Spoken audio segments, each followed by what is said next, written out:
Hello everyone, my name is Raquel. I was fortunate enough to be invited by Roots TV to host this documentary called From Mandurah to the World, a celebration of food and culture.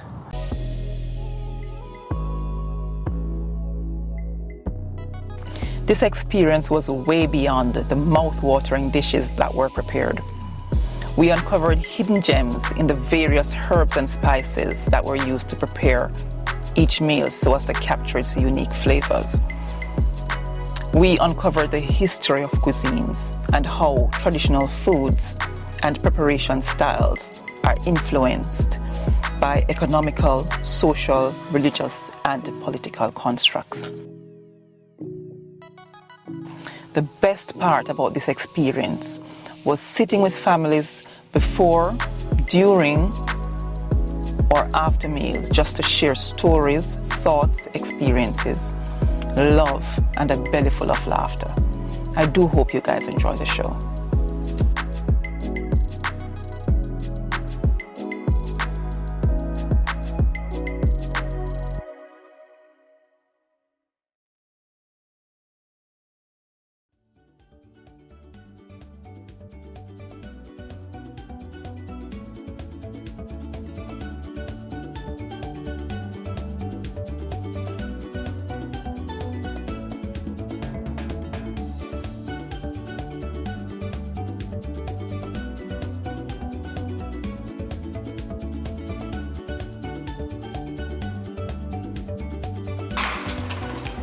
Hey Raquel, karibu. Oh, jambo Clarice. Jambo. Mazuri. Karibu. Asante kwa kutupokea. Asante sana. Karibu. Karibu ndani. How are you? Good, thanks. Welcome. Thanks.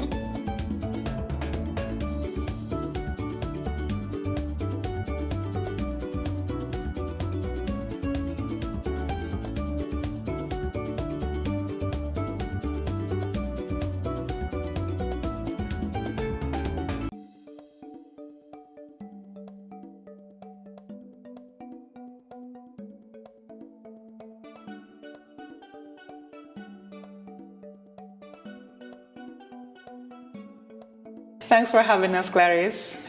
Yeah. So I'm looking forward. I'm so excited to try some of your local cuisine. Really? Yeah, of course. Yeah. So what will you be cooking for us today? Yeah, today we're gonna cook ugali and samaki, which is fish, and fufu with lenga-lenga. It's like vegetables. Yeah. So what are we going to start with, Clarice? We're gonna start with fish. What's the name of this dish? Fish. Barramundi fish. Yeah. What's the name you call it? You gave it a nice name. The traditional name for it. What did you call Samaki. it? Samaki. Yeah. Okay. This is samaki. Yes. And then we're gonna make it ready. So, yeah. So you already I already fry it, yeah. so it can get ready. Okay, good. So now I'm gonna put this ingredient inside, like onion. Oh, you're gonna add and the veg, yeah? Okay. everything, and oil Yes. and coconut and Okay. tomato. So everything Yeah. I'll put here. to Is there make it anything I ready. can help with? Maybe you can help me to cut the onion and stuff, please. All right. Thank you. Already.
So Clarice, you've always been active in your community. Yeah. So can you tell us about some of the work that you've done?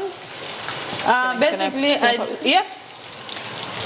I'm running a charity, which is PEP, African Women Association. Oh yeah. Yeah. What is that about? It's only to empower women. Oh, okay. To empower women, yeah, we need to help ourselves, you know. Yeah, to be part of this community, to be part of Australia. Yeah. So Clarice, how long have you been living in Mandurah? I'm here in 5 years. 5 years. Yeah. Oh, that's lovely. Yeah. So have you noticed any changes in Mandurah since you've been here? Yeah. It's safe, it's lovely, it's peace, and nice view. Oh, I like here, my family like here. We are very blessed here. I love this area. Yeah. Right beside the beach. Yes. Yeah. Yeah.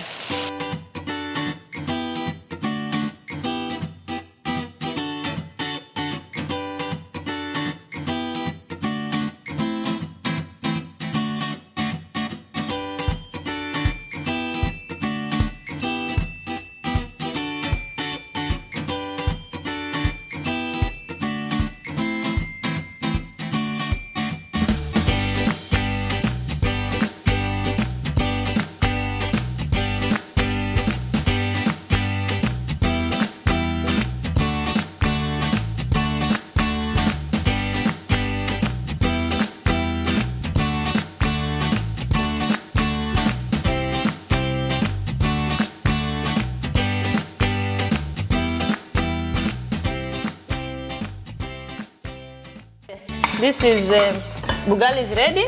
Oh, yum. Yes, and That looks so fluffy. I think you're gonna eat with your hands, Oh, yeah, so will. you can feel the food. Yeah. You know That's what I how you mean? do it in Congo. Yes, Of course. in yeah. Africa. Yeah. We Oh, I eat can't bugali. wait. It smells so good. Yeah. And the colors are so Yeah, you beautiful. you can Oh. serve yourself when you're ready. So With a spoon or with my hand? your hands, take up your hands there. It's hot. Let me Is take it? something. Yeah. Should I get some for you? Or you want to take what you want? There you go. Thank you. Yeah.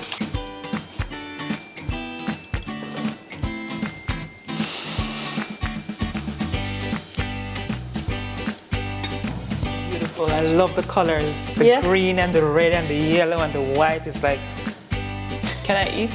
Yeah, you can. Just use your hands, please, so Oh. you can feel it. Oh, go ahead. Yeah. You do like this.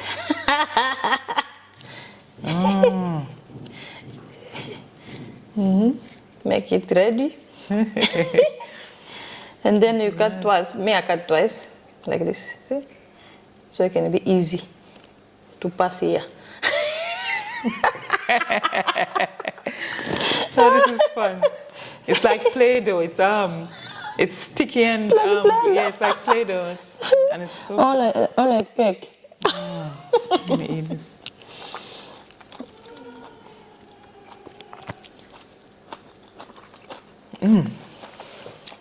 You like it?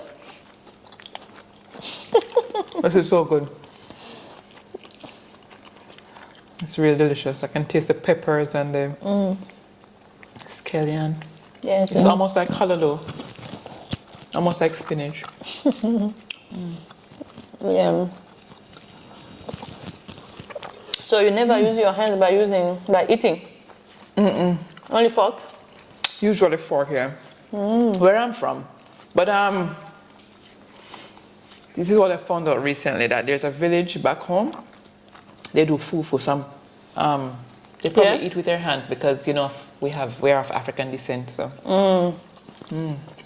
Yeah. How are you feeling with your hands?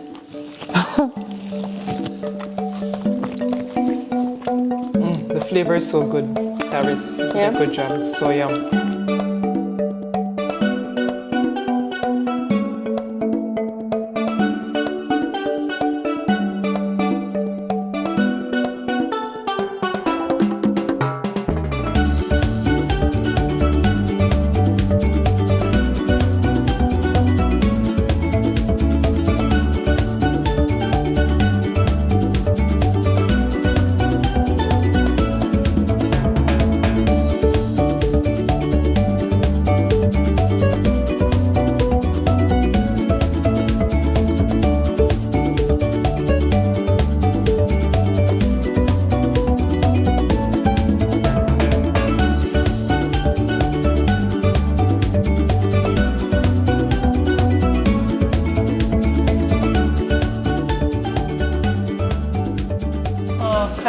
you so much for having us. Everything was so beautiful. Yes.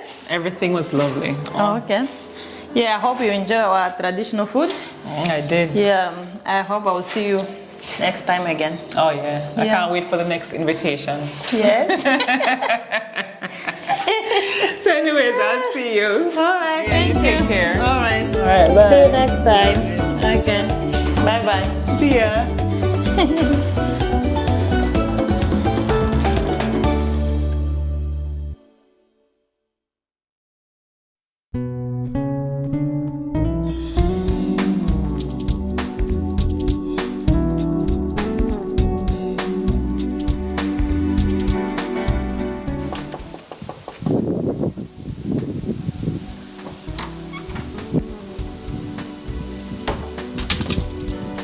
Kumusta, Emma? Mabuti, Raquel.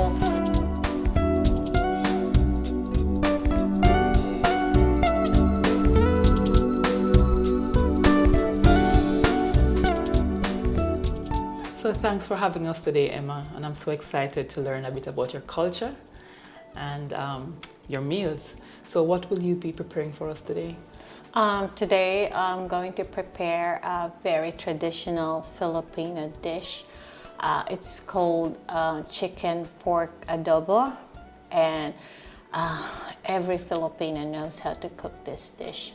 It's one of our go-to food when it's a rainy day, when we don't have any, we just have enough in our budget to do shopping, because it's a very easy meal to cook.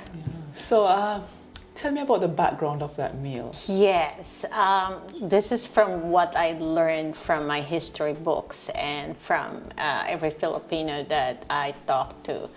The background of this meal is that it's a vinegar base. Now, during the olden times, a lot of Filipino households didn't have any fridges, so they need to cook meals that will be able to stand in the kitchen counter for several days. And the way that they cook meals is vinegar based. So every provinces or every areas in the Philippines would have their own versions of adobo. It can just be chicken adobo, it can be pork adobo, it can be a combination of chicken and pork. It can even be fish, a different way to cook it. So it's a variety of different meats that they can cook the adobo. Let's go and start. I'll show you how, we prepare the meal. Okay? Oh, yeah. All right. Most important thing with the chicken pork adobo or any adobo is that it has garlic. Oh, yeah. And so we're gonna go and cut up the garlic, and then we'll put it into the dish. Okay. All right.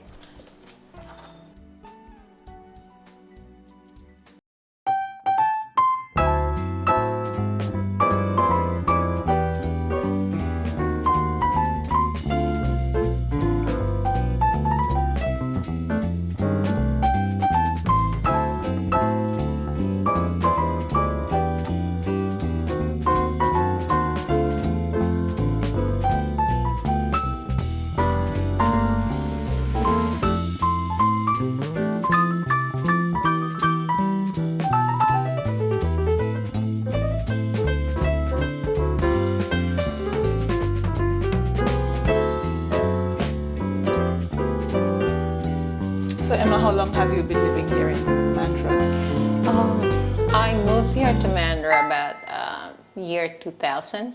2000. Yeah, so I've been living here since 2011. How do you find it? Oh, it's good actually. I've seen the market go up and down in terms of real estate. It's a good place when for families, because there's a lot of parks, a lot of the beaches, and the community, multicultural community is also growing. Yes. So it's different when it was 20 years ago. You'll only find bits and pieces around, but it's grown tremendously nicely, over yes. the last 20, 30 years.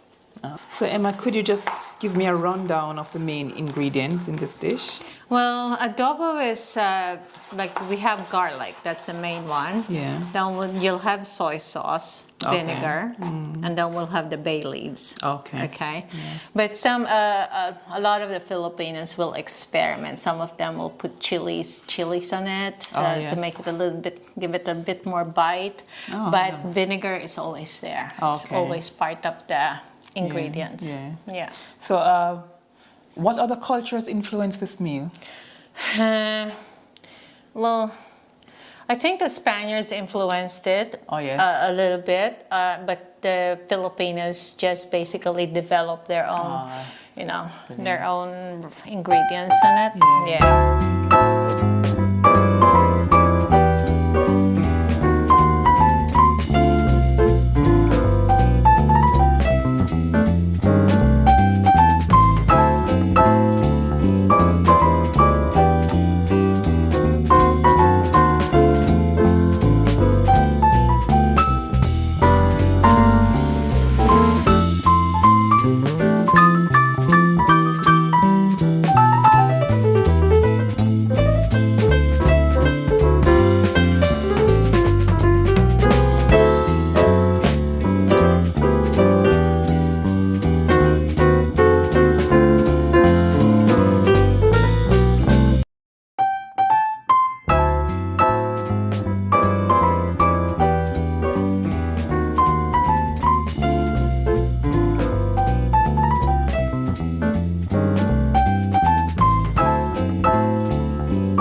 Emma, thank you so much for having us. The meal was delicious.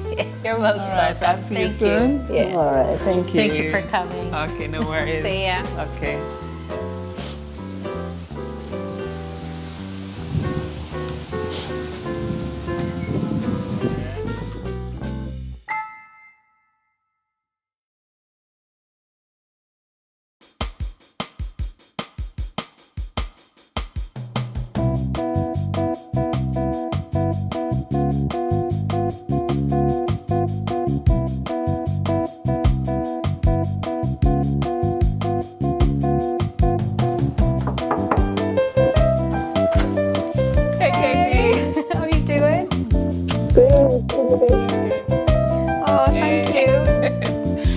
How's everything?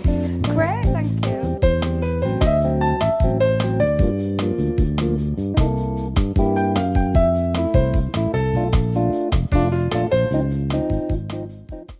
Katie, thank you so much for having us into your beautiful home. What will you be preparing for us today? Hi Raquel, you're really welcome here anytime. What I'm going to prepare today is a dish called Toad in the Hole. It's a dish from probably 15th century, but it was first documented in print by Hannah Glass in 1747, I think it was. She made quite a famous cookbook called The Art of Cooking, Made Plain and Easy, I think it was called, or Plain and Simple. And she basically wrote down for the first time numerous recipes. They weren't her recipes, but she was the first person to write them down. And it was a Yorkshire pudding dish base. The base of it is a Yorkshire pudding dish. Katie, how long have you lived in Mandurah and how do you find it? I've lived in Mandurah only for the last 18 months in Wananook, which is a suburb of Mandurah. I've lived in Perth for 14 years, but I must admit I do love it here, and I've always loved Mandurah. There's like a little jokey divide that we have in WA, like it's better north of the river or better south of the river.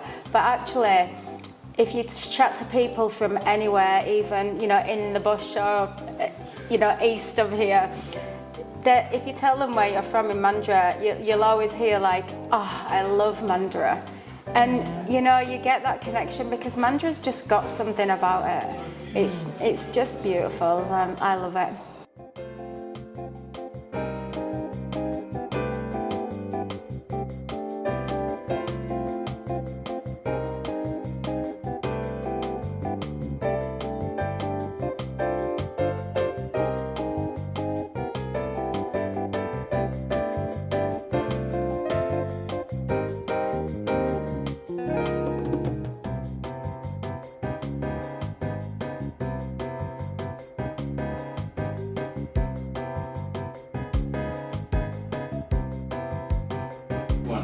Okay, so the sausages are heating up now. They're still not cooked through, and I'm going to put the batter in. The best way to do it is to just keep it in the oven. You have to be really careful, obviously. I would just grab this, grab the batter, and just pour.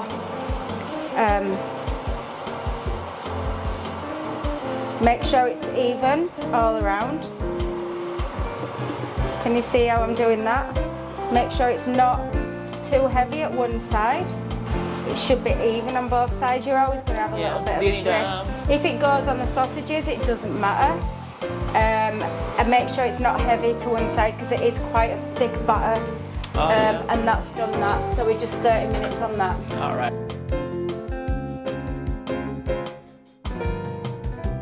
I'll open for you. Raquel, it's a big reveal. Let's have a look at this thing. There we go. Oh, look at that. So this It's is delicious. a Yorkshire pudding. Obviously I've put it a little bit to one side, but it's, there we go. All Oh, that's cooked, beautiful. should be all right, yeah.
Hello everyone, my name is Raquel.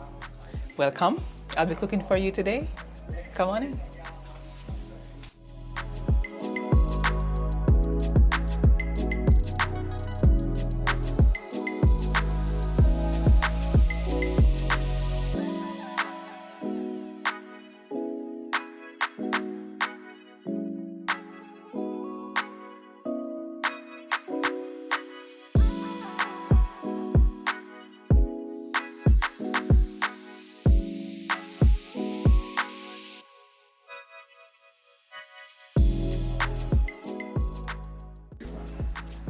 So hello again, I'm Raquel.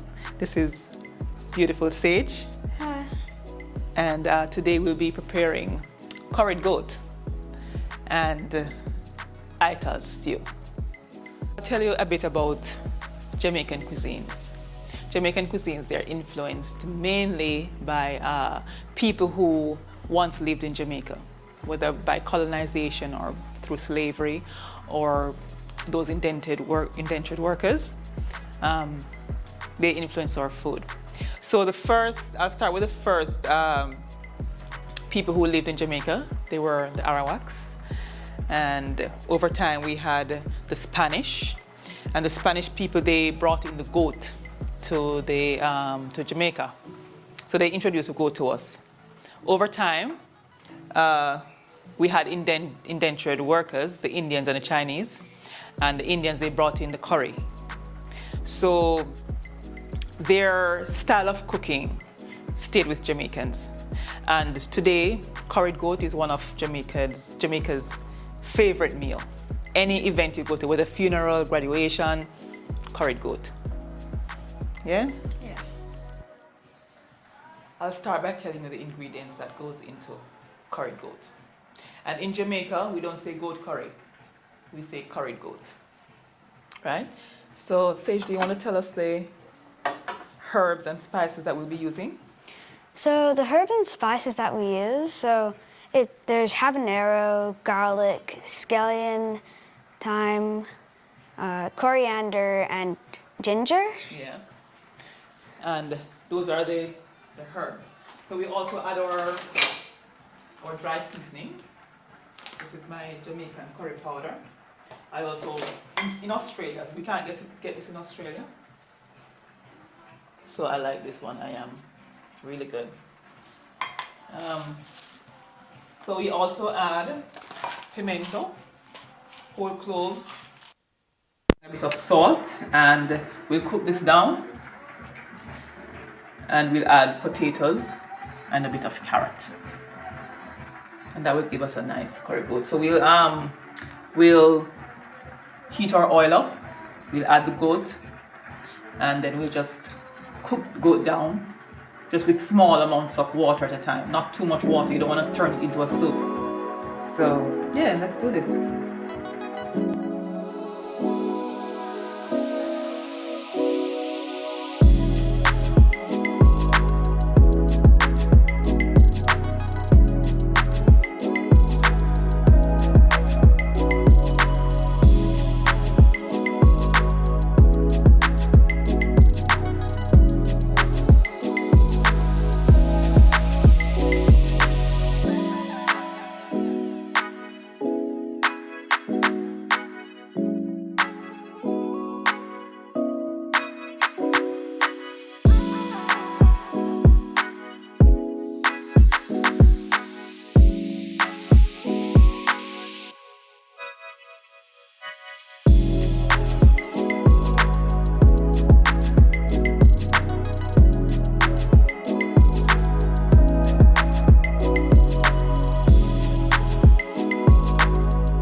Here I have my rice and peas.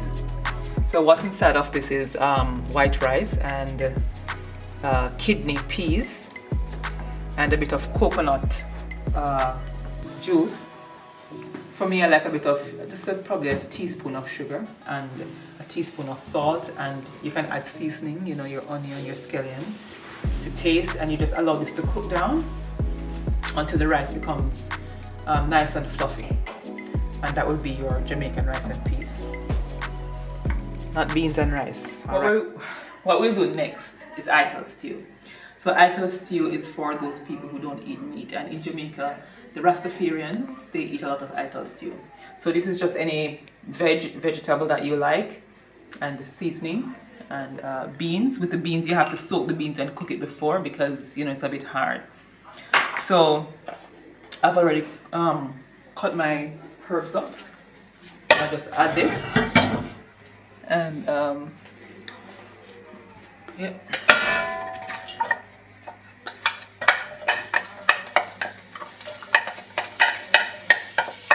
So we just let this cook down. So what I have is the same scallion, thyme, onion, coriander.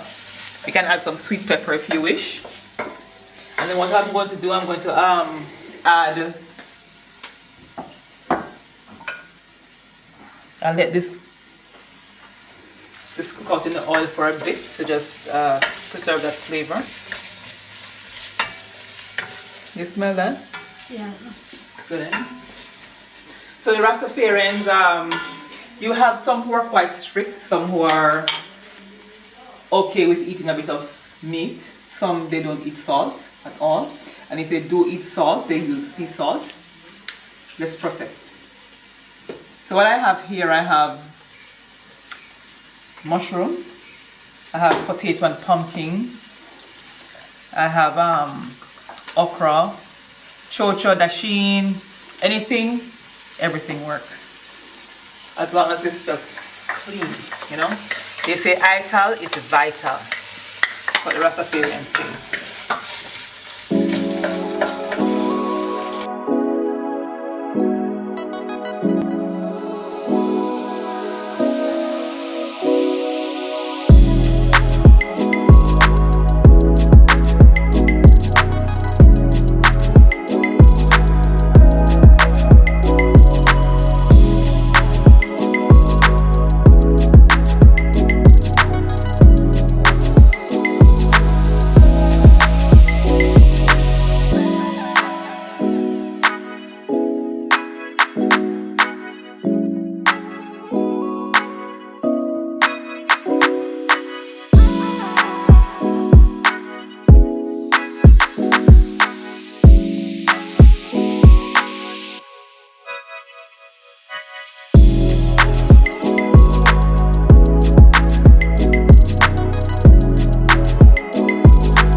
Jamaica's national fruit, the ackee. So back home, you know, it grows on the tree, it's nice and hard, but here in Australia, we have to buy it in a tin. Normally it's at the Safari supermarket in Perth, or Sub-Safari. So how it's prepared is that we just cook the vegetable and the herbs, and when this is cooked, you can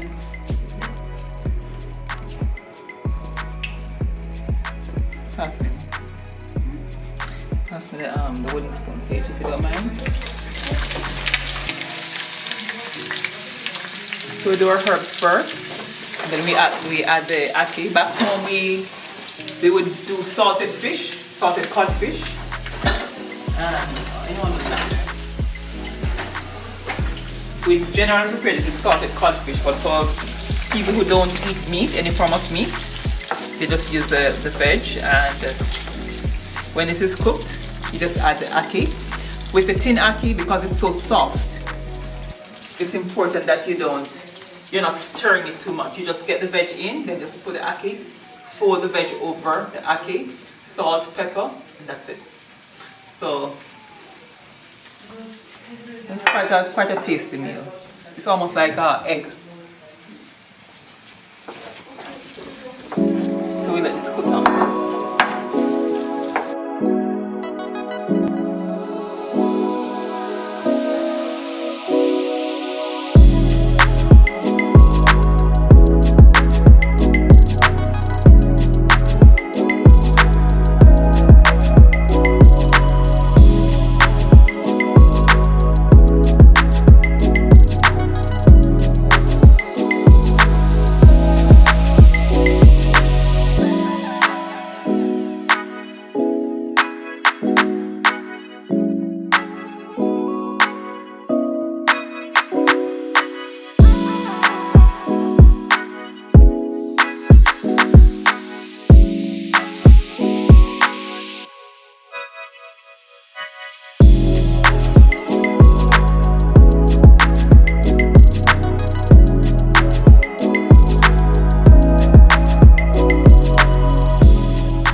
Thank you guys so much for dining with me. I hope you enjoyed the meal, and I hope you enjoyed information about the Jamaican culture, and I hope to see you again soon.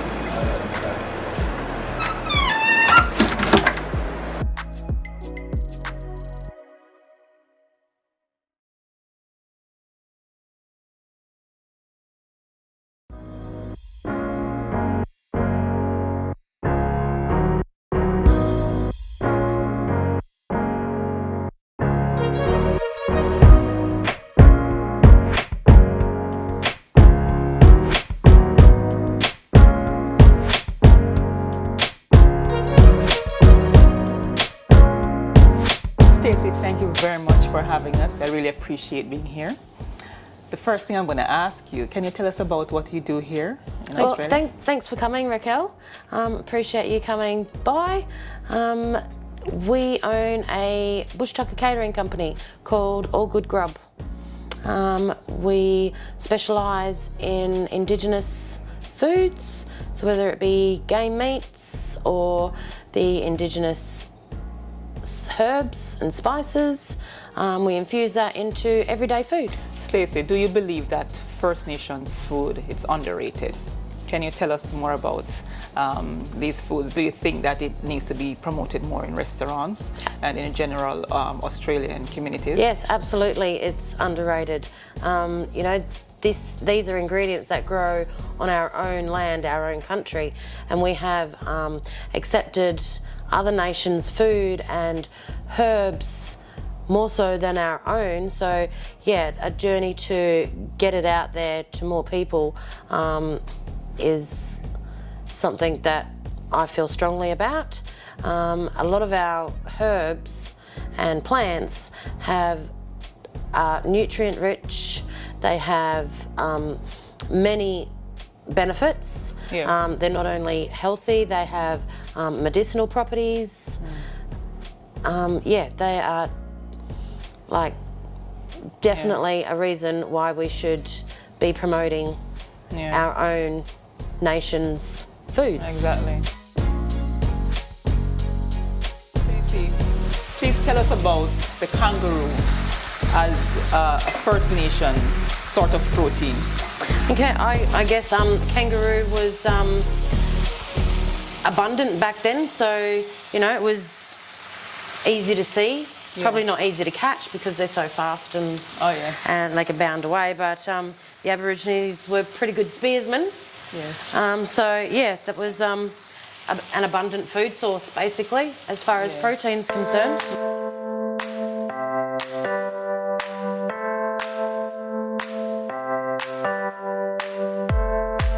Stacey, many people do not know the secret to cooking the perfect kangaroo meal. Can you tell us a bit more about, getting this dish to be perfect? Okay, so the trick with the kangaroo, so it doesn't come out tough, is that you cook it low and slow. Yeah. Why is that? It has very little fat. It's one of the leanest meats on earth, basically. So the slower you cook it, the tenderer it will become. Okay. How long do you generally cook it for?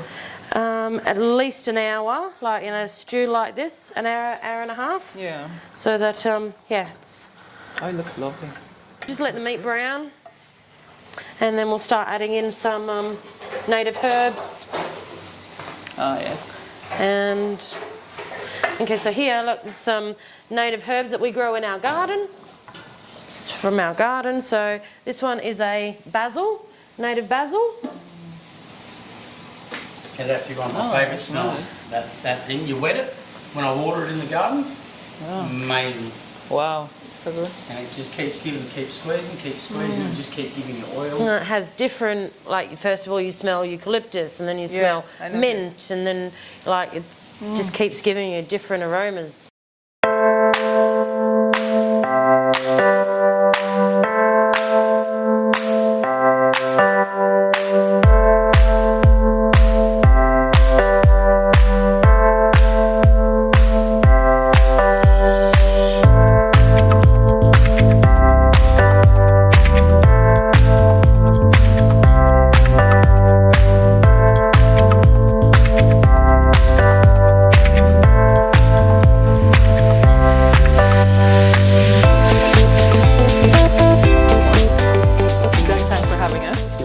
So you're going to prepare for us today damper. Yes. Tell us a bit more about damper. The original bread, I guess. Oh, We're going to use new ingredients, but would have come from any grain, I guess, any type of grain. Yeah.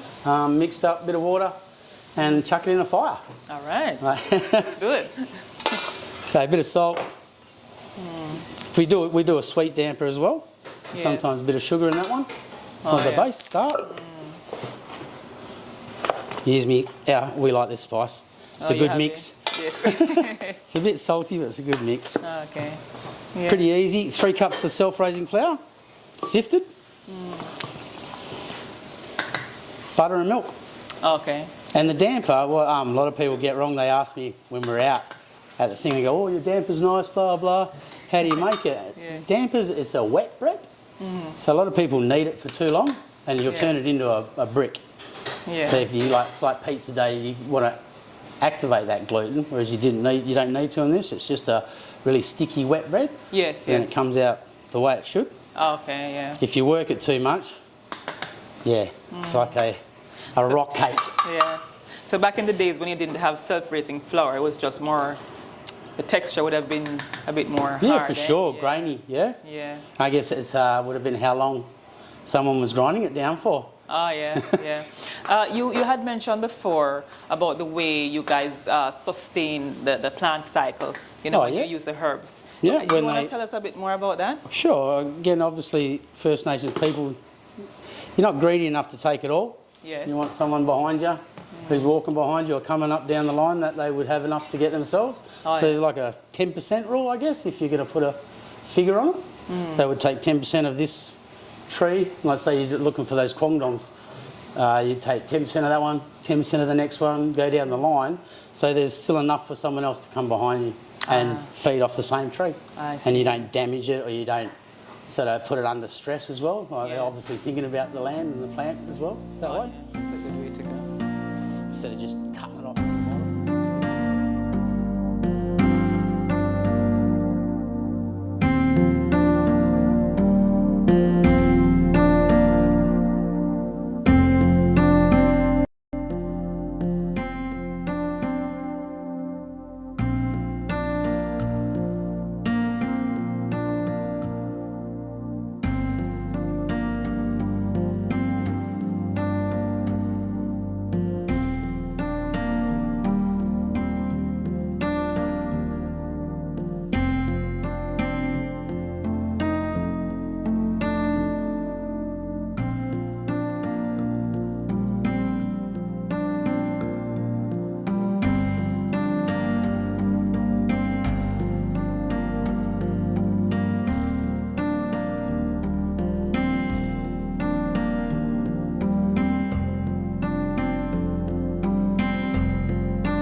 Thank you so much, guys, for taking the time out of your busy schedule to attend this short documentary. I do hope you enjoyed the show. Mandurah, my city, our city, is blessed to have such rich and diverse range of communities and cultures. So let us continue to celebrate each other.